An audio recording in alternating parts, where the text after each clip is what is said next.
kita akan masuk kepada pembahasan hadis yang kedua. Bismillahirrahmanirrahim. Qala muhaddisul kitab Asy-Syarih wa Yahdi Syarafuddin An-Nawawi wa nafa'ana bihi wa bi ulumi fid dharain. Hadis tsani bi qala an Umar radhiyallahu anhu ta'ala aidan qala an Umar radhiyallahu ta'ala anhu aidan qala dari Sayyidina Umar radhiyallahu ta'ala anhu juga beliau berkata. Nah, kenapa ada aidon? Karena sebelumnya riwayat hadis pertama pada hadis arba'in ini adalah riwayatnya juga Sayyidina Umar. Maka yang kedua juga sama. Ya, beliau juga yang meriwayatkan hadis ini. Dan kalangan sahabat radhiyallahu anhu ada aidonnya. Ya. Sudah kemarin kita sebutkan ya siapa Sayyidina Umar secara singkat. Cuma yang kita ketahui juga berapakah hadis yang kira-kira Sayyidina Umar beliau riwayatkan dari Rasulullah. Itu kurang lebih jumlahnya adalah 539. Ya, sekitar 539 hadis yang diriwayatkan oleh Sayyidina Umar radhiyallahu anhu dari baginda Rasulullah SAW. Nah, sebagai paling banyak hadis itu yang meriwayatkan ada sahabat, yaitu si Abu Hurairah. Nanti insya Allah ada riwayat beliau akan saya nanti berikan ya, tahu dari sedikit daripada kisah tentang si Abu Hurairah. Nah itu Sayyidina Umar sekian hadis yang beliau telah riwayatkan. Di sini bainama nahnu julusun inda Rasulullah sallallahu. Nah, ketika kami duduk ya, di samping Rasulullah SAW zata yaumin pada suatu hari. Maka hadis ini hadis yang betul-betul diriwayatkan sesuai pengalaman dari Sayyidina Umar radhiyallahu anhu. Ya. Sayyidina Umar waktu itu sedang berkumpul dengan sahabat-sahabat lain. Ya, pada suatu hari itu. Dan itu ada Rasulullah SAW.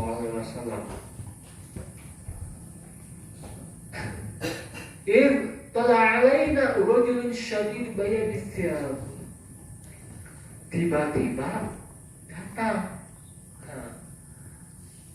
kepada kami rajulun, seseorang. Di sini rajulun berarti maknanya nakir umum, gak jelas ya, laki-laki kan. Nah, cuman sedikit dikasih bocoran, rajulun di sini bukan laki-laki biasa, bukan orang biasa. Ya, sebenarnya ini adalah penyerupaan, adalah sebagai laki-laki, padahal aslinya adalah malaikat. Aslinya malaikat. Nanti akan dijelaskan di akhirnya. Cuma si gambaran rajulun adalah seorang laki-laki. Nah, ini aja sebagai penyerupa.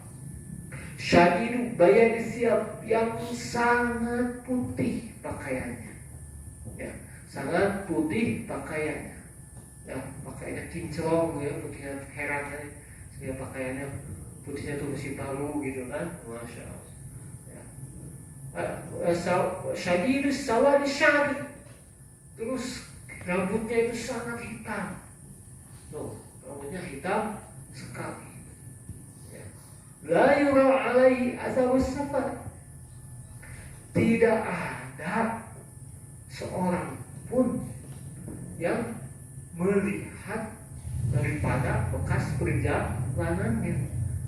Safar ini perjalanan jauh berarti kan. Soalnya orang ini orang asing dari jauh, tapi nggak ada bekas-bekasnya. Salah satu yang mengetahui kok nggak ada bekas-bekasnya ya salah satunya adalah dari segi pakaiannya. Kalau di namanya Mekah Madinah kan banyak gurun pasir, ya. Kalau orang perjalanan jauh, segimanapun bersihnya pakaian orang ketika berperjalanan, kira-kira apakah ada bekasnya enggak? Maka ada. Jangankan kita sekarang pakai jalan kaki atau sepeda atau pakai mobil pun kadang ada bekas sedikit, mungkin gagal licin gitu kan pakaiannya, ya ada perjalanan bekasnya. Ini Masya Allah putih kinclong, kayak bener-bener gak ada bekas debu-debunya Ya, karena kalau punya pakaian putih pun kelihatan lah kalau dia pindahan jauh itu ada debu-debunya nggak terlalu putih.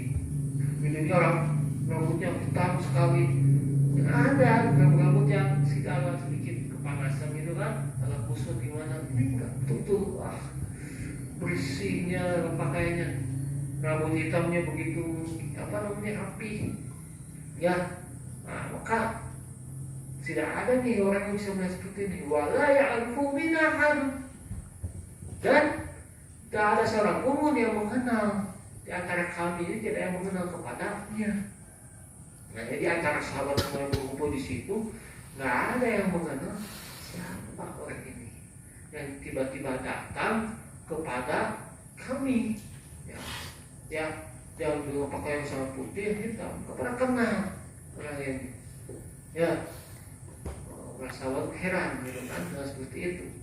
Sudah orang kelihatan baru, punya pakaian putihnya yang mengkilap, rambut hitamnya juga mengkilap. Perjalanan yang kelihatan dari mana? Kalau seandainya orang dekat kan kenal lah pastinya. Kan nggak pada kenal ya, mungkin orang jauh. Tapi kalau misalkan perjalanan orang jauh pun, mungkin kelihatan bekas-bekas perjalanannya kan gitu. Ini sampai Masya Allah. Makanya bukan orang biasa kan ketika seperti itu. Hatta jalasa ila Nabi SAW, sehingga beliau ini, laki-laki tadi itu duduk di hadapan Rasulullah SAW. Nah, hampir Rasulullah langsung datang ke Rasulullah. Malaikat seorang ini itu aslinya Imam Malaikat. Ya. Maka berhadapan Rasulullah, fa'asnada rukbatayhi ila rukbatayhi, maka mensandarkan seorang tersebut, yang datang tersebut tadi mensandarkan kedua lututnya kepada kedua lututnya Rasulullah. Berarti langsung kalau duduk iftiras, berarti duduknya iftiras nih, bagusnya nih ya.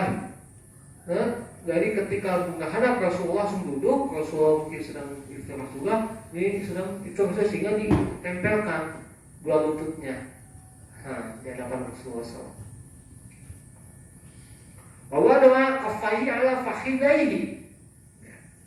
Kemudian seorang tersebut dia meletakkan kedua telapak tangannya di atas kedua pahanya. Ya, bukan berarti kedua pahanya Rasulullah, bukan begitu. Tapi dia sendiri begini. Nah, ini salah satu duduk yang beradab seperti ini. Berduduk di hadapan seorang yang mulia, baik itu dengan begini. Ya, di tangannya itu nggak begini. Ya, ketika duduk tuh tangannya nggak gerak, rapi. Ini, ya. Ini kita duduknya istilah seperti ini, ya.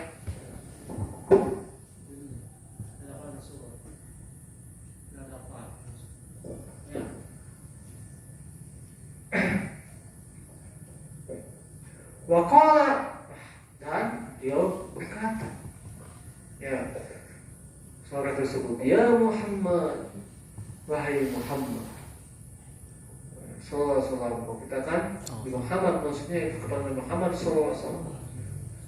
Akhbirni anil Islam, kabarkanlah atau beritahukanlah, ya, beritahukanlah kepadaku an Islam, tentang Islam. Nah, maka di sini nih,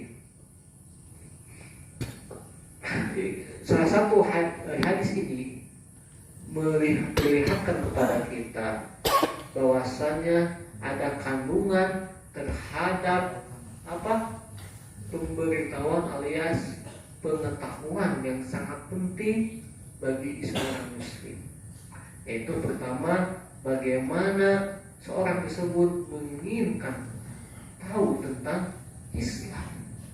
Apa itu Islam? Waqala Rasulullah SAW, maka Rasulullah SAW pun bersabda, itu menjawab daripada apa yang diinginkan supaya dikasih tahu tentang masalah Islam. Al-Islam, adapun Islam itu antasyhada alla ilaha illallah. Yang pertama, ya, Islam adalah kamu bersaksi. Bersaksi bahwa tiada yang berhak disembah, tidak ada yang jadikan Tuhan illallah, kecuali Allah. Wa anna Muhammadan, dan bahwasanya Muhammad SAW iku Rasulullah, itu adalah utusan Allah.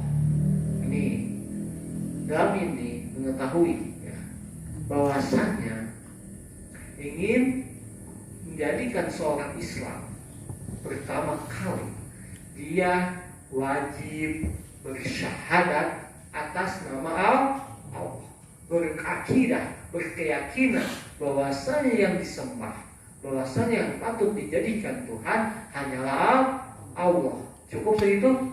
Tidak.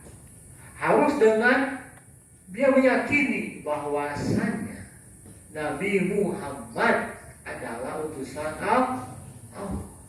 Kalau kita ketahui utusan Allah itu apakah Nabi Muhammad saja? Enggak, utusan Allah banyak. Para nabi kan utusan Allah semua, para rasul. Yang poin kita yakini 25 kan, kita hafalkan. Cuma kenapa di sini cuma Nabi Muhammad saja? Maka ya, kita sebagai umatnya Nabi Muhammad, bukannya umatnya Nabi Ibrahim, bukannya umat Nabi Adam, maka ya perlu satu dulu yang kita benar-benar harus kita yakini, ikuti, ya, kehidupannya untuk mencapai daripada keselamatan dunia dan akhirat. Ya. Maka ya, dalam kalimat yang pertama ini, selain dia itu memang rukun daripada Islam, bentuknya Islam, selain di sini ada kalimat iman. Kalimat keimanan di sini mencakup daripada keyakinan, ketauhidan yang ada, yang harus ada, yang dimasukkan dalam hati-hati seorang manusia. Kau ingin jadi Islam, sama. Ini rukun, ya. Maka kita katakan sebagai rukun. Kalau dia mengakui sebuah Islam, maka bagaimana dia itu bisa beriman kepada Allah betul-betulnya, ya. Maka di sisi lain, ya, kita harus meyakini daripada syahadat ini adalah bentuk kalimat iman. Apa itu iman? Al-iman fi lughah huwa mutlaqut tasdiq. Iman dalam bahasa itu adalah mutlak sebagai pembenaran, kepercayaan, kebenaran. Jadi kalau dia beriman kepada Allah, berarti dia sudah yakin benarnya Allah. Dia sudah yakin dengan dia percaya kepada Allah. Bukan sekedar diucapkan saja, ya, saya beriman kepada Allah, tapi biasa aja, ya. Apa yang Allah Subhanahu Wa Taala firmankan, Allah SWT perintahkan, nggak ada ngaruh, ya, nggak dia lakukan. Kalau apa yang Allah larang, diam aja, nggak dia tinggalkan. Wa fi syar'i wa ibaratu an tasdiqi khas wa huwa tasdiq billah wa malaikatihi wa kutubihi wa rusulihi wal akhir. Itu kalau melihat dalam syariat, keimanan itu membenarkan secara khusus, yaitu utama kepada Allah, pada malaikatnya, dan kitab-kitabnya, dan rasulnya yang akhir konar-konar, yang baik maupun yang buruk. Nah, ini nanti setelahnya. Nanti setelahnya kan ada pembahasan tentang masalah apa itu iman. Maka untuk mengetahui daripada kalimat yang pertama dalam rukun Islam itu bersyahadat kepada Allah dan Rasulnya. Ini yang pertama. Pertama adalah kepada Allah tadi. Kita bahwa saya yakin bahwa saya menciptakan Allah. Kita besarkan nama Allah. Kita betul-betul meyakini atas daripada semua pengaturan, ya, kehidupan manusia makhluk lainnya itu ada dalam kekuasaan Allah. Dan dari situ pun kita meyakini, kita bersaksi bahwasanya jalan kita untuk menuju kebahagiaan, kesuksesan, kebahagiaan dunia akhirat hanya mengikuti cara hidupnya baginda Muhammad SAW. Maka kita saksi anna Muhammad dan Rasulullah itu bukan sekadar cuma diucapkan saja, berarti benar-benar ini. Ketika kita yakin atas percaya kepada Muhammad, maka maka kita pun yakin atas semua kehidupan Nabi Muhammad itu akan mendatangkan atau akan menunjukkan terhadap keselamatan, kebahagiaan dunia dan akhirat. Makanya Rasulullah betul-betul mencontohkan sebagai manusia yang paling mulia, yang paling sempurna akhlaknya. Ini itu yutamil makarimah. Nah, satu tujuan Rasulullah diutus katanya di dunia ini untuk apa? Untuk menyempurnakan akhlak. Maka akhlak yang mulia yang paling baik di muka bumi ini di antara manusia itu yaitu Nabi Muhammad. Maka masya Allah, bersyukur sekali kita sebagai umat Muhammad. Tinggal kita terus mencoba berusaha terus untuk mengikuti jejak beliau. Yang kedua, wa tuqimas shalah, engkau mendirikan sholat. Nah, Islam syaratnya, rukunnya. Kalau dia ingin jadi seorang Islam, tadi sudah dia berkeyakinan betul-betul saksi pada Rasulnya, buktikan dia sebagai seorang Islam itu ada dengan mendirikan sholat. Yang pasti ya sholatnya di sini sholat fardu, sholat yang wajib. Ya, dan dalam percuma. Wah, sholat tahajud sering, tarawehan banyak, sering gitu ya, semangat, tapi sholat di bawah waktunya tidak dilaksanakan. Gimana itu? Ya, sholat sunnah didahulukan, dikerjakan, sholat kewajiban yang fardu malah ditinggalkan. Ini yang masih di sini kefarduan, kewajiban. Maka yang sudah kita ketahui sudah jelas, ya. Bagaimana Rasulullah mendapatkan wahyu atau mendapatkan perintah atas sholat fardu? Bagaimana caranya? Dengan Isra Mi'raj. Luar biasa, makanya dijadikan rukun kedua dalam Islam itu, masya Allah. Karena ibadah yang paling mulia adalah sholat fardu, yang mana Allah langsung perintahkan kepada Rasulullah tanpa melalui malaikat Jibril, langsung di hadapan Rasulullah SAW. Diundang oleh Allah Rasulullah dari Masjidil Haram ke Masjidil Aqsa, Masjidil Aqsa dan Sidratul Muntaha dengan peristiwa Isra Mi'raj tersebut. Ya, ini perjuangannya Rasulullah SAW untuk mendapatkan perintah sholat. Maka pantas saja kata Rasulullah as-sholatu imaduddin, sholat itu sebagai pihaknya agama. As-sholatu khairul ma'ruf, sholat itu adalah sebaik-baik daripada urusan. Inna sholata tanha 'anil fahsya'i wal munkar. Sesungguhnya sholat itu mencegah dari perbuatan keji dan munkar. Wasta'inu bis-sabri was-shalah, carilah pertolongan dengan sabar dan sholat.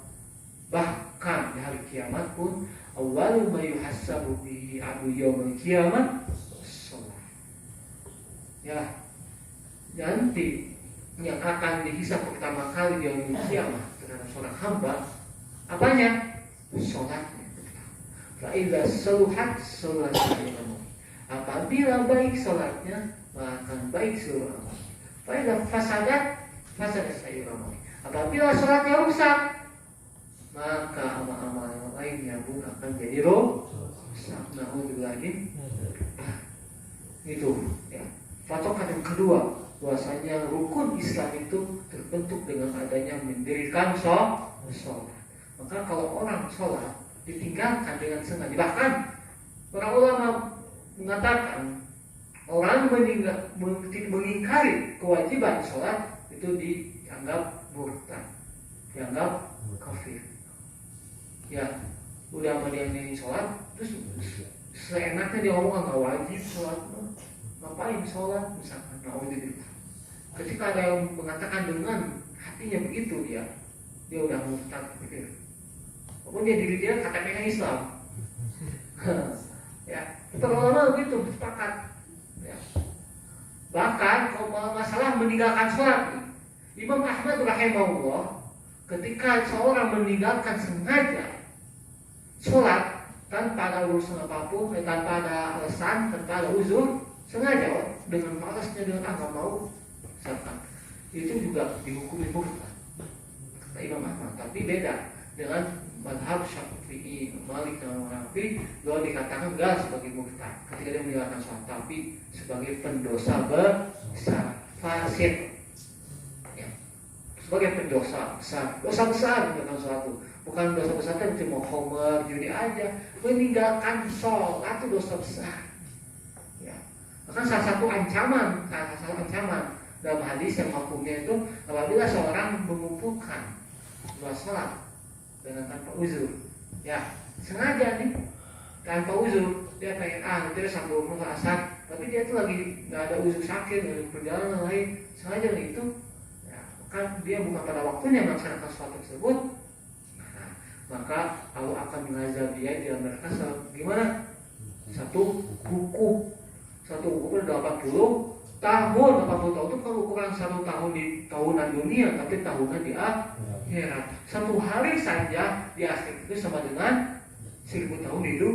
Ya itu aja sendiri. 8 tahun kan 1 tahun itu 360 harian, kurang lebih 1 hari itu dikalikan 1000 tahun dalam setahun, lalu 80 alhamdulillah. Itu baru melakukan sholat tetap, cuma di luar waktunya gitu. Apalagi kalau meninggalkan sholat sengaja, udah tak kebayang siksaannya gimana. Ya, kalian alhamdulillah ya kita di pesantren Allah jaga sholat kita. Yang kedua, yang ketiga selanjutnya waktu dia zakah, ya, yaitu menunaikan zakat. Engkau menunaikan zakat. Ya, bagaimana zakat ini adalah sesuatu hal yang betul-betul beriringan sebenarnya dengan sholat. Coba antum kalau dalam ayat Quran pertama aja Al-Baqarah, alladzina yu'minuna bima unzil alladzina yu'minuna bil ghaibi wa yuqimuna sholata wa mimma razaqnahum yunfiqun. Ini lafaz dari yuqimus sholata wa mimma razaqnahum yunfiqun itu adalah kan rezeki yang diinfakkan. Nah, itu kenapa bisa bersatu kan? Ini maksudnya sholat di sini adalah wajib, infak di situ infak yang wajib, maksud infak di sini adalah zakat. Maka sebenarnya sholat dan zakat ini kata saya itu Abu Bakar Rasyid di Quran ini tidak dipisahkan. Sayyidina Abu Bakar radhiyallahu anhu pun beliau telah menyebutkan bahwasanya bahwa apabila seorang sudah memiliki harta yang mencukupi, karena ada syaratnya ya. Dia zakat itu gak harus semua yang punya harta harus zakat wajib, enggak. Kalau untuk zakat mah dia ada syaratnya. Dengan sholat mah ketika dia berakal, balik dan Islam, ya sudah siapapun itu dia wajib sholat. Misalnya perempuan ada hal-hal yang menghalangi, laki-laki nggak ada. Ya, mau sakit, tak harus sholat nggak? Tetap harus sholat. Kalau perempuan aja yang agak sedikit ada diskon tuh, kalau lagi apa? Head, ya, nifas itu nggak perlu dipotong, nggak perlu diganti. Tapi kalau laki-laki ini nggak ada alasan, ya. Alasannya cuma 3 itu aja. Kalau dia nggak Islam, oke. Kalau dia nggak berakal, oke, berarti gelo, ya.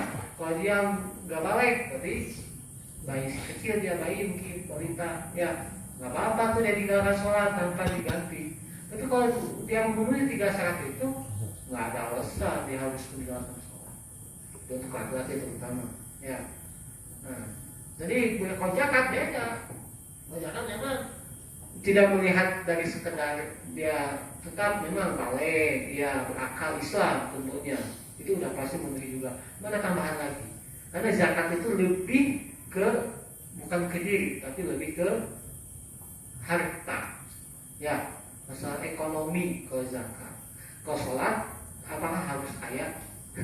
Enggak kan? Sholat bayar enggak? Enggak pakai uang enggak? Enggak, kalau bayar enggak harus sholat, kalau kayak waktu bayar 10.000 misalkan, atau bayar. Ada orang yang pas-pasan punya penghasilan habis sama bayar sholat aja gitu kan? Enggak, gratis sholat. Nah, sedang menerima zakat pakai uang, ya, atau pakai suatu harta benda lainnya, ya, ada macam-macam. Ada zakat fitrah, ada zakat mal, ada zakat pertanian, ada zakat hewan, binatang, ada zakat emas. Nah, itu tergantung orang memiliki kelebihan dalam ekonominya. Yang pasti dia itu memenuhi daripada syaratnya, yaitu berupa nisab, memenuhi nisabnya, masa nisabnya. Jadi ukuran orang yang memiliki batasan, dia memiliki suatu harta tersebut, maka dia harus mengeluarkannya dan 1 tahun haul. dan sampai setahun. Ya kalau terkumpulkan uang dia cuma nisab itu sama setahun, nggak terganggu tuh, punya segitu, apalagi duitnya miliaran, nggak jelas tuh. Ya, tuh wajib zakat itu. Ya, maka kata Sayyidina Abu Bakar As-Siddiq radhiyallahu anhu, beliau ingin memeranginya, karena lauqatil min farqi baina shalah wa zakah. Ya, saya benar-benar akan memerangi orang yang memisahkan antara salat dan zakat. Wallahi lauqatilna min farqi bainahuma hatta yuma'il. Demi Allah, benar-benar akan saya perangi orang yang memisahkan keduanya sampai mereka kembali menyatukannya. Jadi dalam arti apa? Ketika dia melaksanakan sholat itu wajib dilaksanakan, maka ketika dia memenuhi zakat dan salah satu kewajiban bagi dia pun harus dilaksanakan. Orang kaya sholat rajin ternyata mereknya hesek, pelit. Kayak untuk beli harta benda yang mewah-mewah gampang, pas bagian waktunya zakat susah. Oh, ini tuh udah saya saya kasih ke orang lain, enak banget dong, bahasanya lagi gitu ya. Mentang-mentang nulisannya mau begitu, masih banyak harta yang Allah berikan kepada antum itu. Tapi kenapa? Sedikit disisihkan, 2,5%-nya itu juga berat. Itulah karena apa? Karena tidak ada yang terima yang baik dari dirinya, sehingga itu bisa merusak daripada keislaman. Nah, terus yang keempat, watasuma Ramadan. Alhamdulillah sekarang kita sedang berpuasa di bulan Ramadan. Kau melakukan puasa di bulan Ramadan. Nah, puasa kan jelas nih Ramadan. Ya, tasumahu aja kamu berpuasa. Mereka puasa apa aja? Wah, banyak sekali puasa. Maka ini untuk yang menjadikan wajib bukan fardu dalam ibadah puasa, termasuk rukun Islam adalah puasa di bulan Ramadan. Ya, maka luar biasa nih, masya Allah. Bulan Ramadan ini, alhamdulillah, karena setahun sekali mungkin dia merasa nggak begitu sulit. Umumnya orang Islam itu mereka siap untuk melakukan puasa di bulan Ramadan. Hanya saja kualitas dia menjaga daripada puasa Ramadannya ini yang susah sepertinya. Ya, sebenarnya kan puasa Ramadan itu bukan menahan dari makan minum aja, tapi menahan hawa nafsu dari apapun, dari terutama kemaksiatan. Karena kalau misalkan masih dia tahan makan dan minum, tapi masih suka berbohong, masih suka menzolimi orang, masih suka maksiat pada Allah yang lainnya, ya pahala puasanya habis juga itu, keberkahan puasanya hilang juga. Itu yang disayangkannya. Ya, maka yang pasti orang kalau dia mengingkari berpuasa, dia pun telah menjadi dosa besar. Ya, tadi yang zakat fitrah ditinggalkan dosa besar. Tadi yang berpuasa wajib. Nah ini kan yang puasa juga nggak pandang bulu. Ya, laki-laki perempuan wajib. Minimal yaitu balik, berakal Islam. Cuma ada sebagian ulama mengatakan mampu. Nah, karena nggak semuanya bisa mampu, seperti orang tua, ya, sama orang sakit. Orang tua lah, ya. Orang tua ini seperti yang kayak nenek itu dia sudah lemes banget dengan kuat. Maka boleh nggak puasa. Kayak bayarnya fidyah. Fidyah itu apa? Nanti dia di luar Ramadan itu dia ngasih uang, ngasih makan pakai miskin. Fidyah itu. Ya. Terus laki-laki nggak kuat rumah karena apa? Sakit apa? Sama. Kalau kodok dulu, tapi kalau untuk laki-laki biasa, ya kodok. Maka fidyah diganti waktu puasa dengan waktu lain. Nah, kalau perempuan baru biasa, kalau perempuan ada memang, ya dia itu nggak boleh diharamkan puasa malahan, cuma tetap dikodok puasanya, tetap dikodok, nggak bebas begitu saja. Nah, beda dengan sholat kan kebalikannya gitu. Kalau sholat mah tadi, walaupun sakit, walaupun lemah tetap harus dikerjakan, ya walaupun dengan duduk, berbaliknya boleh sholat. Tapi kalau untuk puasa, nah dia itu kalau udah sakit, walaupun dia lemah, dia nggak bisa dikerjakan, harus mengganti gitu, harus menggantinya selain waktu itu. Oh yang tadi yang lemah karena udah tua mungkin ya, kalau karena sakit dengan kodok, ya selain. Nah yang pasti ini wajib hukumnya puasa di bulan Ramadan, ya. Kemudian juga selanjutnya watahujjal baita inistata'ta ilaihi sabila, dan kau pergi haji, melaksanakan ibadah haji kemana? Al baita, kepada rumah. Rumah di sini maksudnya apa? Ka'bah, di Masjidil Haram. Ya, itu ke rumah, kamu haji pergi rumah, bisa rumah masing-masing, haji aja di rumah gitu. Nah, makanya al bait di sini adalah Ka'bah. Ya, baitul rumah Allah, baitullah. Ya, Ka'bah. Ya, puncaknya masjid di seluruh agama di dunia ini ada Masjidil Haram. Nanti di Masjidil Haram ada Ka'bah, ada pusat kiblat kita di sana. Sekarang kiblat pertama itu sebenarnya bukan di Ka'bah, di mana? Masjidil Aqsa. Kami langsung termasuk Masjid Baitullah. Ya, dulu sebelum Rasul diperintahkan untuk ke Ka'bah itu ke Masjid Aqsa dulu. Itunya apa? Kiblatnya. Nah, terus Masjid Nabawi. Ya, Masjid ini bukan kiblat, tapi kan di situ ada tempat perjuangannya Rasulullah SAW berkembangnya Islam, Masjid Nabawi. Beliau pun dimakamkan di situ. Ya, kayak ini masjid-masjid yang paling mulia di dunia ini. Nah, untuk haji itu khusus satu aja tempatnya, hanya di Masjidil Haram di Mekah Roma. Ini statota. Nah, ini syaratnya jika engkau mampu. Ini satu ilahi saja terhadap perjalanannya. Ya, mampu apapun itu, baik dari segi hartanya, dari fisiknya, dari apapun dia. Tapi bagi haji mah jangan memaksakan diri gitu. Ya, pengen haji, nggak punya duit, ngutang, nggak perlu. Ya. Nah, para ulama mengatakan kewajiban haji itu ketika betul-betul dia mampu memiliki harta sendiri. Kalau lihat penghasilannya dikumpulkan, sebenarnya dia tuh mampu setahun tuh dapat sebulan tuh penghasilan misalkan 10 juta. Kalau dihitung-hitungkan setahun 2 tahun itu udah terkumpul tuh dengan pergi haji yang 50 jutaan gitu. Nah, kalau ada orang yang mampu seperti itu, menyengaja dia menanti-nantikan haji, meninggal dunia, dosa besar juga. Ya, makanya ketika udah mampu. Cuman yang saat ini sayangnya ya di Indonesia ini salah satu faktor di negara kita itu untuk pergi haji yang reguler yang biasa itu harus nunggu lama. Gimana nih kalau nunggu lama kayak gini? Padahal kita udah mampu, udah bayar, tapi nggak bisa berangkat karena aturan pemerintah yang katanya daftar sekarang nanti berangkatnya 15 tahun kemudian. Ya kan 13 sampai 10 tahun kemudian. Udah ada. Nah, ini gimana? Memang kalau melihat daripada cara lain ada haji khusus, haji yang furoda, haji yang di situ bisa berangkat langsung. Cuman harganya jauh berkali lipat, 100 juta lebih, bahkan ada yang sampai 200 juta lebih. Ya, makanya kalau kayak artis, ya pejabat, ya itu memang penghasilannya 30 juta ke atas seperti itu kan. Ya pantas lah, wajib tuh langsung untuk pakai yang khusus aja furoda. Ini mah kayaknya kayak pas-pasan gitu. Kalau dia itu pakai sejuta belum mampu juga, mampunya yang puluhan juta. Akhirnya ya dia mendaftarkan itu. Udah niat betul. Pengennya tahun itu karena pemerintah yang ngatur. Kalau pemerintah nanti 12 tahun kemudian. Di pertengahan perjalanan baru 5 tahun misalnya dia udah nabung itu ternyata meninggal dunia.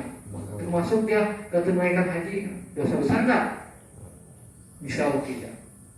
Itu sudah tercatat oleh Allah. Kan dia itu yang pengen berangkat pun, tapi yang ngatur di pemerintah.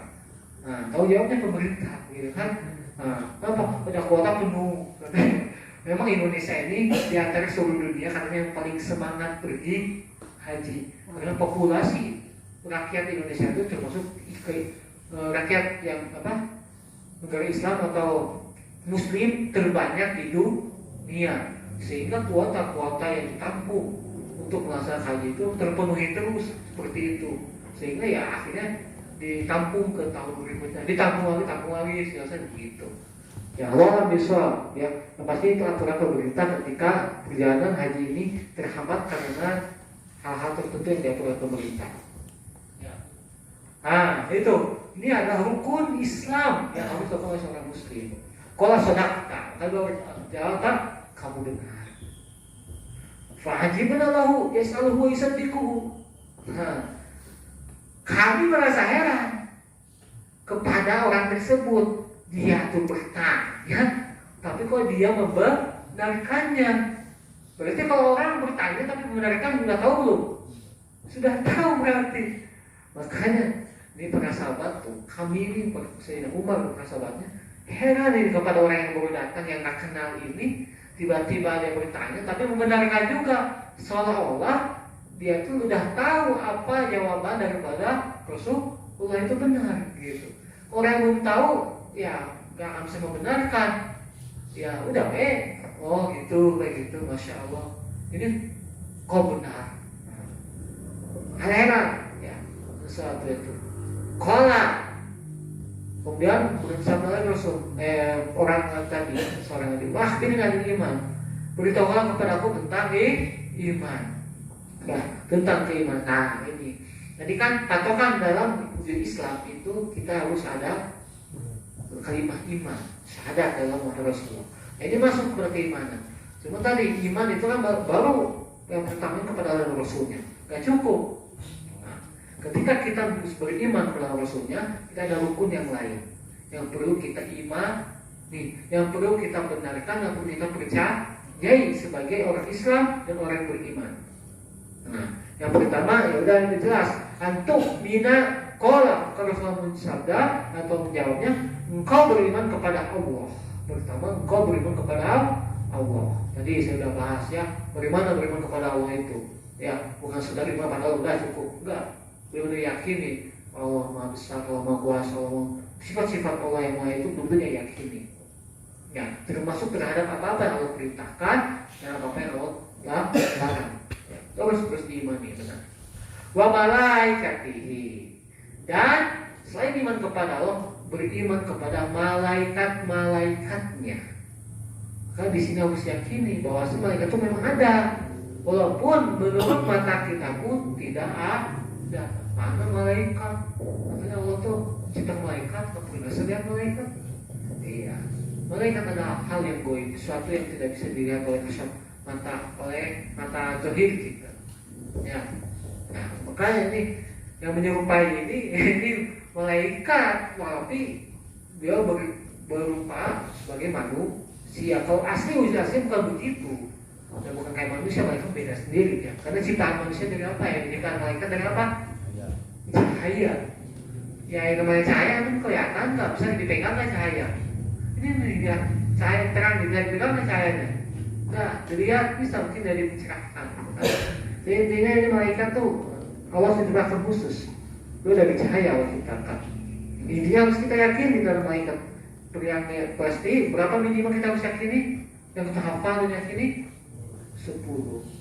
Malaikat Jibril pemberi wahyu, malaikat Mikail pemberi rizki, memberikan rizki bukan hujan, malaikat Israfil peniup trompet sesangkala, malaikat Israfil pencabut nyawa semua makhluk, malaikat Mungkar dan Nakir. Ini dua Yoli ini ya, malaikat yang ada di alam kubur menanyakan ya, pertanyaan dalam kubur nanti kalau udah masuk kubur. Terus ke-7 malaikat Rokib pencatat amal baik. Ke-8 malaikat Atid pencatat amal buruk. Yang ke-6 ke-9 malaikat Malik malaikat penjaga pintu neraka, dan terakhir malaikat Ridwan malaikat penjaga surga. Sisanya ada nggak malaikat lagi nggak? Ada, banyak malaikat itu, bahkan bisa lebih banyak daripada manusia. Ya, malaikat itu banyak, dan kita yakin malaikat itu tidak ada yang berdosa. Ya, karena malaikat itu maksum, malaikat itu dia tidak punya hawa nafsu, dia selalu taat kepada Allah apapun yang Allah. Ya. Dia melakukan apa yang diberitakan. Dah taat samina wa ta'ala malaikat itu. Gak ada yang malaikat membangkang. Ya. Ketiga tuh, ketiga kepada kitab-kitabnya, kitab Allah. Nah, kan kutubi, bukan kitab Alkitab, bukan satu kitab, tapi kutub. Kutub itu bentuknya jamak taksir ya. Nah, itu lebih dari 3. Nah, berarti banyak kan kitab-kitab Allah tuh. Ada berapa kita mulai buat kita ini? Ada 4. Ya, pertama kita Zabur. Ya, kalau sesuai kita urutan. Ya, kita Zabur turunkan untuk Nabi Daud. Kedua Nabi kitab Taurat diturunkan ke Nabi Musa. Ya, baru kitab Injil diturunkan kepada Nabi Isa. Terakhir Al-Quranul Karim diturunkan kepada Nabi Yunus, Sayyidina Muhammad. Dan itulah pedoman kita semua yang sekarang kita harus yakini, kita ikuti dan kita amalkan. Ya, dalam Al-Quran ya harus nih. Karena kalau dia beriman kepada Allah tapi tidak beriman kepada kitab Al-Quran, kitab Allah, cacat keimanan besar. Nah, ini juga Rasul ini juga sama bentuknya jamaah seperti banyak Rasulnya Allah itu. Bukan Nabi Muhammad aja berarti kan. Kita memang mengimani Muhammad, tapi cukup tidak. Tapi yang patut kita harus ikutin ya Nabi Muhammad aja. Yang lainnya diikutin ya silahkan. Cuma jangan sampai kita ikutin Nabi yang lain tapi Nabi Muhammad nggak diikuti, salah. Ya kan? Cuma Nabi Muhammad SAW. Nah, sungguh banyak. Berarti yang wajib kita yang ada dalam Al-Quran itu ada berapa?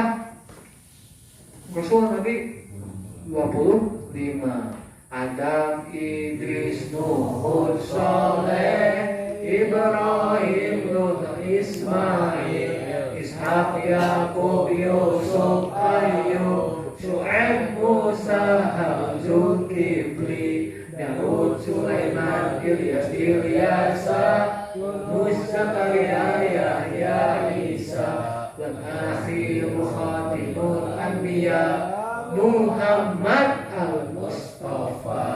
Tuh, itu 25 nabi yang yakin, yang harus kita hafalkan dan yakini. Minimal itu. Nabi Muhammad aja cukup. Enggak. Ini Rasulullah kata Allah imannya kepada Rasul-Rasulnya. Harus banyak, minimal 20. Sebenarnya 25 doang Nabi. Enggak. Nabi itu lebih banyak lagi. Ada yang mengatakan 124.000 nabi. Ada mengatakan Rasulnya ada 313. Ya, yang pasti yang walaupun kita nggak hafal peristiwa itu nggak apa-apa, nggak akan jadi dosa. Nggak, minimal aja 25 Nabi Rasul itu. Nah, ya selanjutnya wal yaumil akhir dan hari akhir. Nah, ini harus kita imani hari akhir. Berarti hari akhir itu kapan? Nah, setelah hancurnya dunia dibangkitkan alam kubur, masuk dalam akhirat. Harus kita yakin bagaimana dalam akhirat itu akan ada yaumul mizan, yaumul hisab, yaumul mahsyar, yaumul sirat, kata sampai surga dan neraka. Harus begini itu. Akan ada kehidupan selanjutnya setelah kita mati dari dunia ini. Ya, bukan cukup ada alam dunia aja, enjoy aja kayak koyak. Nggak tahu yang mati itu apakah cukup hidup di situ? Enggak. Itu mati itu awal daripada pintu-pintu yang menentukan dia selamat atau celaka. Ke dalam kubur dia selamat, insya Allah ke hari-hari selanjutnya. Ke dalam kubur yang tersiksa, celaka, udah hari-hari selanjutnya yang huru-hara tersebut akan dia rasakan. Ya, harus yakini hari akhirat nih. Kalau kita beriman kepada Allah, tapi kalau yakin kepada hari kiamat, kepada nanti di akhirat, ya udah cacat gimana. Waktu minadil qadir khairi wa syarrihi, begitu engkau beriman terhadap takdir Allah yang baik dan yang buruknya. Jadi ketika kita memiliki Allah tentukan sebagai orang miskin, saya dianggapnya buruk, ya udah, yakin itu udah putusan Allah, takdir Allah. Saya baik tuh jadi orang kaya, saya dianggapnya baik, kan? Allah tuh nggak melihat daripada miskin dan kaya baik buruk tuh, ya, tapi melihat daripada amal, iman dan amal. Ya, intinya kalau apapun yang dialami oleh kita, alhamdulillah baik, dapat rezeki banyak dan lain-lain, itu udah takdir Allah. Terus ketika kita buruk, mendapatkan musibah, ya mendapatkan suatu hal yang tidak sukai, itu takdir Allah. Kita harus menerima dengan apa? Dada. Kalau kita imani semua takdir Allah, keputusan Allah yang berikan kepada kita, pada manusia, maka keimanan kita baik. Itu kalau kamu menerima dengan apa yang Allah takdirkan, putuskan, ini keimanannya berarti cak. Kita yakin ya, itulah keimanan yang harus ada kepada seorang yang beriman. Selanjutnya, qala sadaqta. Kata kata orang tersebut mengatakan benar, engkau benar, wah membenarkan lagi. Ya, benar lagi, ulang yang pastinya heran lagi lah, ya, tapi nggak disebutkan di sini. Tahu juga ternyata gitu kan, masya Allah, kata keimanan harus begitu. Maka berkata lagi seorang itu, fa'akhbirni 'anil ihsan, kabarkanlah kepadaku tentang ihsan. Nah, apa itu ihsan? Ya. Maka Rasulullah SAW katakan, sabda, ta'budallah, engkau beribadah kepada Allah, ya, ka'annaka tarahu, seolah-olah engkau melihat Allah. Ya, jadi kau ibadah kepada Allah itu seolah kau itu melihat Allah. Fa'ilam takun tahu. Maka jika kau nggak melihat Allah, nah nggak bisa kita melihat Allah. Memang fa'innahu ya, sungguhnya Allah melihat kamu. Jadi yang kita rasakan kok dengan sifat ihsan dalam beribadah, berarti di sini adalah sifat yang betul-betul lebih terhadap keyakinan, lebih terhadap apa makna kita dekat dengan Allah Subhanahu wa Ta'ala. Apapun kita ibadah itu soal tuh kita tuh melihat Allah. Oh emang kita nggak bisa melihat Allah di mana kok? Sholat seraya Allah, nggak bisa emang. Ya udah rasakan, yakini bahwasanya Allah itu melihat kita, Allah melihat kamu. Jadi ya pasti Allah tuh melihat saya, bahwa Allah dimanapun mau melakukan sesuatu Allah melihat saya. Jadi kalau dia meyakini hal seperti itu, masya Allah, dia nggak akan sembarangan ketika beribadah tersebut. Kalau dia memiliki sifat ihsan, dia nggak akan ibadah itu seenaknya. Mesti ibadah itu penuh dengan apa namanya? Ya gimana sih kalau antum lagi liatin sama orang tua misalkan, jangan jauh-jauh ke orang tua aja. Kata orang tua antum, orang sholat misalkan, di hadapan orang tua, dilihatin sama orang tua antum, kira antum bakal gimana? Wah, kamu bener-bener begitu kan? Tong sholat ya misalkan, beberes lah misalkan, ya, suruh beberes sama orang tua antum. Bapak ibu antum melihat di hadapan antum di beberes itu, sepatu bakal asal-asalan atau bakal benar-benar fokus, bakal benar-benar rapi bagus, bakal bagus rapi bagus. Kenapa? Takut dimarahin kalau salah, takut ditegur kalau sedikit nggak ini benar. Begitu jika kita ibadah. Kalau kita memiliki sifat ihsan ketika ibadah sholat, maka itu nggak akan asal-asalan sholat itu, seenaknya, makan gimana. Kenapa? Allah lagi melihat kita, lagi diperhatikan kita lagi sholat, lagi ibadah. Oh gimana kalau Allah melihat kita kan nanti baru kalau saya langsung kok jelek sholatnya udah diterima sama Allah, kan bisa digitui, ya kan? Nanti kalau kita sholatnya benar, masya Allah kan Allah akan beri pahala banyak untuk kita, Allah akan meridhoi kita sholatnya. Nah seperti itu, ya ihsan dia benar-benar memiliki sifat yang betul-betul. Di situ ada rasa selalu diawasi oleh Allah. Ini sifat yang sangat tinggi ya. Dimiliki oleh manusia. Qala fa'akhbirni 'anis sa'ah. Berkata lagi, coba kabarkan kepadaku tentang saat. Tuh, ini apa saat di sini? Nah, saat itu kalau melawan tuh jam. Maksud saat di sini adalah kiamat. Ya. Oh, beritahu kepadaku tentang kiamat. Qala, maka beliau katakan, mal mas'ulu anha bi'alama minas sa'ih. Apa yang orang yang ditanya itu tidak jauh lebih tahu daripada orang yang bertanya. Jadi apa namanya, sama-sama nggak akan tahu gitu. Jadi yang bertanya tadi sama yang ditanya itu Rasulullah ditanya kiamat. Yang bertanya pun itu belum tentu tahu tentang masalah kiamat. Gitu. Jadi nggak bisa Rasulullah mengetahui kapan kiamat terjadi. Nggak tahu kapan terjadi kiamat tuh. Paling apanya? Qala fa'akhbirni an amaratiha. Paling juga bukan penentuan kiamat yang terjadi, tapi apa yang bisa itu beliau katakan akhbirni an amaratiha. Beritahulah kepadaku tentang tanda-tanda kiamat. Nah, kalau tanda-tanda kiamatnya baru tahu. Ya. Kalau tanda-tanda kiamatnya qala. Nah, ini salah satu tanda kiamatnya adalah antalida amatu rabbataha. seorang hamba perempuan melahirkan kepada tuannya.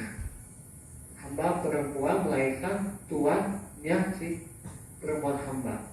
Kalau secara lafaznya kayak nggak ngerti kita, ya kan? Seorang hamba perempuan melahirkan tuannya. Atau yang gambar apa tentang kalau ayat begitu? Nah, maka para ulama sebagian ulama mengatakan memahami dari makna ini adalah seorang anak perempuan tersebut hamba saya, yang si hamba saya perempuan tersebut dia melahirkan tuannya adalah yang mana nanti suatu nanti pada kiamat itu terjadi, ini adalah hamba perempuan bagaikan ibu, si Robbatah ini anaknya. Si anaknya ini menguasai kepada ibunya, alias si anak ini Masya Allah menzolimi, menguasai, menjadikan budak ibu. Maka jangan heran kalau nanti banyak ya suatu waktu ini kok anak tuh ke ibu tuh kayak pembantu, ibunya dijadikan sebagai pembantu, ibunya dijadikan sebagai Masya Allah wanita yang betul tidak berharga, padahal ibu yang susah payah melahirkan, tapi anak tersebut durhaka kepada orang tua. Nah ini kalau udah banyak, misalnya saudara nih kita melihat berita banyak apa anak menzinahi ibunya, ada anak memukuli ibunya, anak menjual ibunya, bahkan anak macam-macam. Oh udah ada berita sudah ada, berarti sudah ada nih tanda kiamat. Ya sudah ada saat ini itu. Ya ini salah satunya. Wa antara hufat al-Qur'an ta'ala Aisyah. Yang kedua tanda kiamat itu apa? Wa antara hufat, engkau perhatikan melihat ada seorang penggembala, ya, penggembala kambing, ya, yang dia itu dalam keadaan apa? Yang memiliki nyeker, tidak memiliki sendal, terus telanjang, alias bajunya tuh nggak bagus ya, dari pas-pasan bajunya tuh ala Aisyah, ya, yang dia itu miskin Aisyah, dan dia memiliki daripada pengurusannya, ya, maksudnya kambing, ya, dia itu penggembala kambing, yang dia tidak punya sendal, yang punya telanjang, miskin. Nah, ngapain? Ya tato walu lagi kemudian. Jadi kalau melihat di sini ada orang miskin sebenarnya itu. Ya, itu tadi menggambarkan banyak orang miskin di satu itu, tapi dia itu bersemangat, dia tahu walu lagi kemudian. Mereka itu bersemangat meninggi-ninggikan bangunan. Nah, waktu orang pas-pasan itu pengen tuh bangun rumah gede. Jadi intinya orang tuh tanda kiamat tuh semangat dalam meninggikan bangunan-bangunan rumah-rumahnya. Nah, pas-pasan sehingga ya dia tuh nggak punya tapi pinjam duit, pinjol ke bank rumah misalkan ya, apa bisa aja cara-cara lain. Nah, padahal kata Rasulullah SAW, semua harta dibelanjakan untuk itu akan menjadikan baik kecuali digunakan untuk bata, untuk rumah. Katanya nggak jadi pahala kalau banyak uang tapi untuk membangun rumah. Itu, ya. Ada dalam suatu hadis bahwasanya kalau harta digunakan untuk membangun rumah itu, fil bina, yujarul rajul fi nafaqatihi kulliha illa qurab au qala fil bina. Seseorang akan diberikan pahala pada semua nafkahnya atau nafkahnya kecuali tanah atau sesuatu yang dibangunan.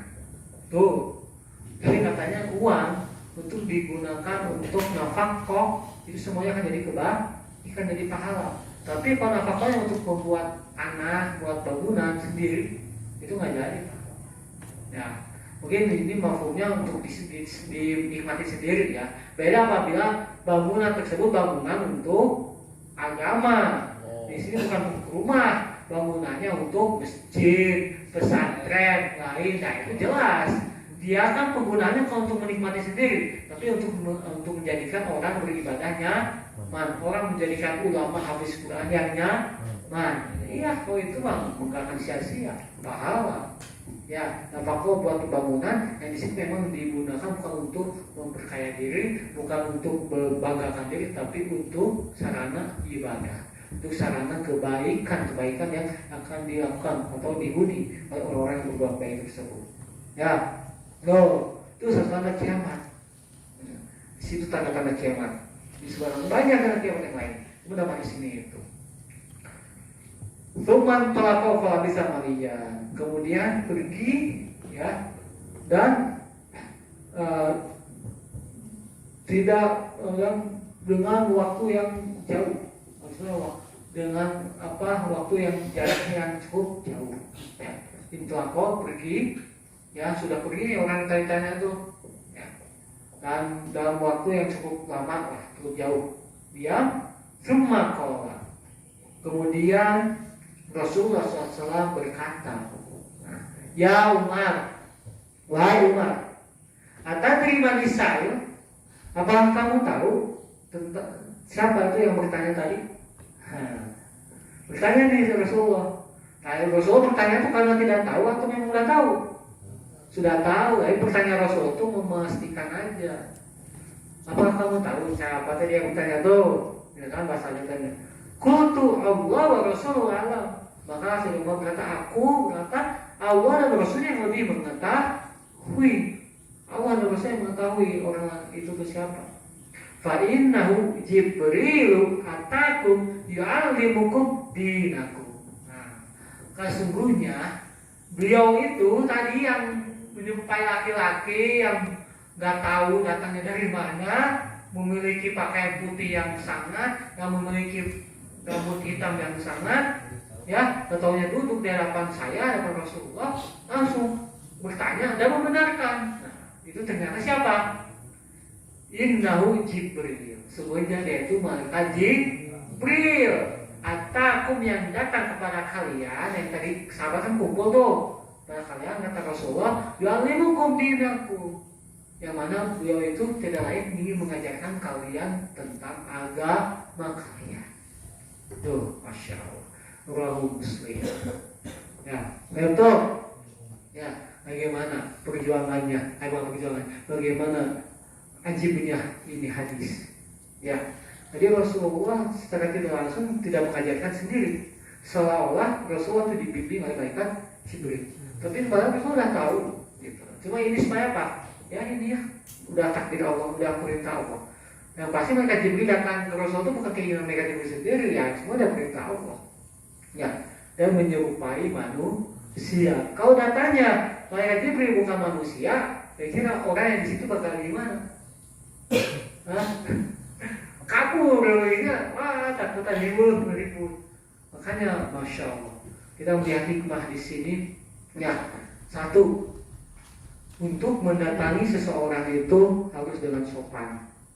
Ya, satu hikmah pertama. Ketika kita bertamu itu coba, ya, mengambil hikmah di sini, bertamu menemui seorang yang amat mulia, manusia yang betul-betul agung, yang kita butuh ketemu dengan ustadz antum, ketemu dengan orang tua antum, atau dengan orang-orang yang di situ memiliki martabat tinggi.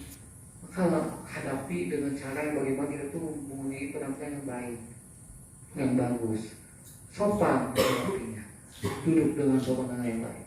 Pertama, itu hikmah yang pertama.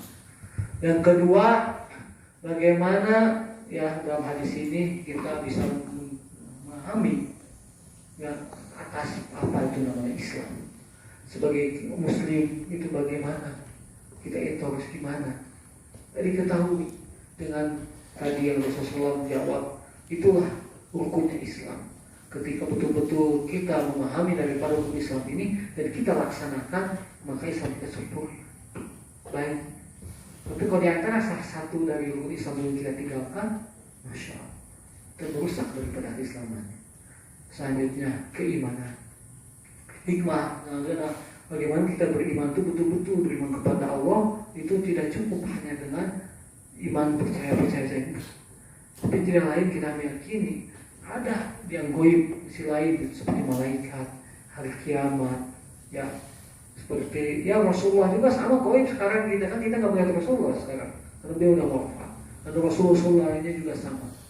Nah, kita hanya kita Al-Quran saja. Nah, kita lakukan di hadapan kita. Ini harus kita imani, yakini kebenaran kepercayaan. Hikmah selanjutnya adalah ihsan. Bagaimana kita dalam beribadah, beramal soleh, kita hadirkan Allah itu ada di hadapan kita. Hadirkan. Sebenarnya Allah itu pasti hadir selalu. Maka Qaribun min hablil warid ayatnya bahwasanya Allah itu lebih dekat daripada urat nadi. Allah itu lebih dekat daripada urat dan mengatakan kalau kayak logika mah nggak mungkin. Nah, Rasulullah tuh ada Allah ada di hati diri kita gitu. Bukan tadi kan diri kita, bukan begitu. Bahwasanya saking Allah yang dekat tuh Allah tuh lebih tahu terhadap apa yang ada di diri kita. Hati kita yang tersembunyi ini Allah nggak tahu, gitu. Kok begitu dekatnya? Nah, kita rasakan ketika ibadah itu selalu betul diawasi oleh Allah. Ya. Hikmah yang selanjutnya kita bagaimana mengetahui terhadap tanda kiamat, masalah kiamat. Masa kiamat nggak bisa kita tentukan, seenaknya. Oh kiamat nanti ya, kalau 10 tahun lagi kayaknya kiamat nih. Tahu kiamat 2024 udah lewat sekarang. Kiamat 2012. Pertama itu saya pernah dengar berita tuh nanti kiamat 2012. Gak ada. Tapi kiamat Aceh, kiamat yang kiamat meninggal dunia, kiamat Sugro mungkin ya. Tapi seolah kan kiamat tuh sampai ada filmnya, difilmkan, wah hancur di dunia. Pas toh masuk ke 2012 kiamat, saya pas itu ada musibah pada beberapa wilayah mungkin gitu ya. Tapi yang meyakini kayak hancur di dunia tuh 2012 tuh. Datang lagi kabar 2024 itu nggak salah, ini 2024 nih, kiamat nih. Masya Allah. Ya nggak bisa ditentukan oleh waktu. Ya, nggak akan ada yang tahu. Rasul aja yang paling pintar cerdas saja nggak tahu kapan terjadi kiamat. Hanya tahu apanya, amal. Hanya bisa diketahui kalau sudah ada tandanya. Tandanya itu enggak, ya ini memang sedikit ini perwakilan nih tandanya. Ada lebih banyak lagi tanda kiamat itu. Nah, salah satunya gambaran tanda kiamat itu nanti akan terjadinya perang Armageddon. Ya, perang Armageddon itu perang zaman dulu lagi. Pertama sih sebelum Armageddon perang dunia. Kalau saya pernah tahu perang dunia dulu. Perang dunia semua negara ini perang. Karena ini kalau Palestina ini udah berlanjut terus, kalau negara udah muak dengan perlakuan Israel Amerika ini, sehingga turun akhirnya bisa aja perang dunia, perang nuklir keluar hancur. Nah ini dengan perang dunia itu kenapa bisa tidak perang dunia? Karena perang dunia ini akan menghancurkan semua teknologi. Karena nggak akan, kalau udah ada nuklir itu nggak pandang dulu apa yang akan hancur itu teknologi apapun nanti seperti pabriknya, pusat si Google dan lain-lain kayak gitu kan bakal hancurkan juga itu. Kalau udah hancur bakal ada lagi nanti koneksinya kantor pusat-pusat internet kita nih hancur, bakal nggak lagi kak Telkomsel itu bakal fungsi lagi HP itu ya, termasuk nanti kayak platform itu kalau benar di perang dunia itu menghancurkan segala apapun itu ya dengan kelakuan manusia itu sendiri pertama, sehingga benar terjadilah zaman itu seperti zaman dulu lagi ya, akan seperti nggak ada lagi kendaraan motor mobil dan adapun motor mobil ayah nggak bisa dipakai untuk bensin bensin ada ya, terus mau benerin servisnya mikir-mikirnya hancur, ada lain-lain sehingga kembali lagi pakai unta, pakai kuda dan lain sehingga nggak pernah mobil kayak zaman dulu nggak pedang lagi Imam Mahdi turun, ya, Imam Mahdi bukan turun, diutus. Kan udah ada, lahir. Dikatakan para ulama udah lahir, Imam Mahdi tidak tahu kan sekarang. Katanya dibayar, kenapa nggak bayar awal? Kan yang alam nih, ya. Imam Mahdi yang dakwah, nanti nggak ada lagi golongan-golongan lain nggak ada, ya. Nggak ada kan versi Muhammadiyah, itu nggak ada. Semuanya bersatu oleh Imam Mahdi. Ya, Jemaah Tabligh. Mandi semua ya, Islam bersatu mengikuti Imam Mahdi. Kalau masih ada apa yang buat golongan, saksikan itu golongan jadi sesat. Karena Imam Mahdi sudah jadi pimpinan dunia terakhir yang akan menyatukan umat Islam. Nah, kalau ada masih Islam yang nyeleneh, yang nggak mau gabung sama Imam Mahdi, nah udah itu aliran sesat. Makanya semuanya harus tunduk, Imam Mahdi, NU, Imam Tabligh dan lain harus tunduk ke Imam Mahdi, kita ikutin. Walaupun kok Imam Mahdi mah kayak Wahabi ya. Imam Mahdi mah kayak NU yang mau kayak gitu udah ikutin gitu. Kalau memang sudah dibayar oleh para ulama mengikuti Imam Mahdi. Nah, nyatukan umat ini ya. Datang Dajjal. Dajjal yang memberikan fitnah yang sangat besar. Seperti ya saktilah Dajjal. Ya, makanya orang yang di situ lagi zaman kayak dulu lagi, Dajjal bisa apa-apa. Kalau orang imannya lemah, maka tergoda dengan Dajjal. Ikut Dajjal, ikut Imam Mahdi ini untuk menangan naon, misalkan sengsara. Oh Dajjal mah bakal dibagi itu inilah, ya serangan fajar lah, mau jauh gitu kan, ini gitu kan, mau ikut ya ikut. Ternyata nanti dicelaka. Ya, ikutin Dajjal ya kafir ya ya di situ. Datang turun Nabi Isa. Dari situ Nabi Isa yang akan menghadiri lagi si Dajjal. Dajjal, Imam Mahdi nggak bisa melawan Dajjal. Akhirnya Imam Mahdi bisa turun, matilah si Dajjal. Ya kalah dan Dajjal Nabi Isa. Sehingga dihancurkan semua gerejanya di situ, dibersihkan. Ya. Tapi tetap aja yang dengan iman ada aja gitu. Orang kafir pun tetap aja ada yang nggak mau percaya. Tetap. Akhirnya datang suatu angin menghembuskan. Nah itu orang Islam yang betul beriman itu akan mati dengan itu, dengan Allah. Sisanya yang nggak mati itu orang yang kafir. Sehingga orang kafir itu akan merasakan dan ibu berharap hancurnya dunia. Karena ketika hancurnya langit jatuh, meteor datang, matahari jatuh, kiamat dunia udah hancur semuanya. Itu yang dirasakan oleh orang kafir saja. Itu kesakitannya luar biasa. Bukan sekedar dibom atom kayak ke Palestina. Lalu tidak begitu. Tapi insya Allah kalau kita ketemuan keimanan kita kita kuat, sampai kita pun masuk ke dalam waktu itu, kita akan Allah mudah-mudahan Allah itu buskan itu nanti dunia dalam merasakan. Ya kalau gitu kita jadikan bagaimana ini salah satu dari paling berat tanda-tanda kiamat yang akhirnya sudah situ nggak lagi ampunan Allah. Ya semuanya nggak akan diterima orang kafir atau belum lagi udah nggak akan diterima itu semuanya. Ya. Ya dari sebelum itu tuh sebelum hancur itu kan dia ada barat matahari terbit dari barat terbenam timur ya kayak gitu. Lepas itu udah tutup pintu tobatnya, sudah kafir udah nggak mau bisa tobat lagi kayak gitu ya. Allah bisa masya Allah. Nah alhamdulillah ya dalam mengarang hadis